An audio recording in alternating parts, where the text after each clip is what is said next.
Have you ever heard of the Stendhal syndrome? I have, because I felt it. It's a series of psychosomatic, and I emphasize psychosomatic, reactions that you have when you see a work of art that dazzles you.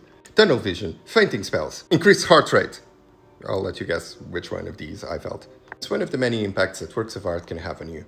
One of the things that fascinates me the most about that experience is that for the vast majority of the times that this happened to me in particular, that most of these are works of art that were commissioned by artists that potentially didn't see themselves as such. They saw themselves as craftspeople, as the vast majority of artists have been in history, people who were in service to nobles, to the clergy.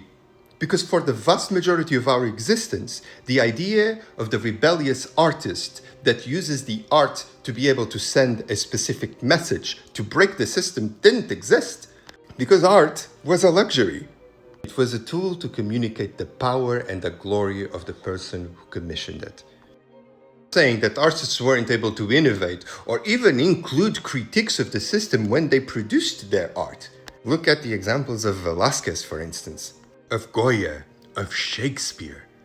Artists that, although commissioned, were able to give us glimpses of parts that were unsavory of the world in which they lived in. But what's my point, you ask?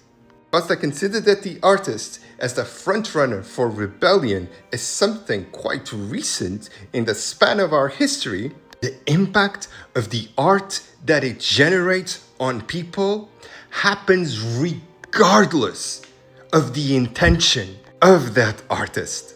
Think of the Benin Bronzes in the British Museum, that for generations served as living evidence that all of the lies of the lack of humanity and lack of artistic talent of Black people before colonization were just that, lies. It wasn't their initial objective. Their initial objective was to memorialize the glory of the Obas of Benin.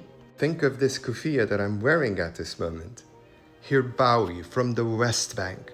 Do you think the design of this beautiful fabric was done with the intention to incite a revolution by the person who did it in the first place? And does that lessen the impact that it has nowadays when I walk with this in the street?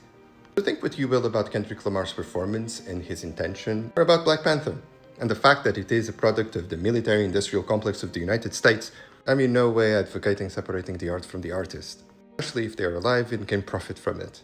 Saying that the impact that the piece of art itself might have, regardless of who does it, is impossible to calculate, and who knows, it may be revolutionary.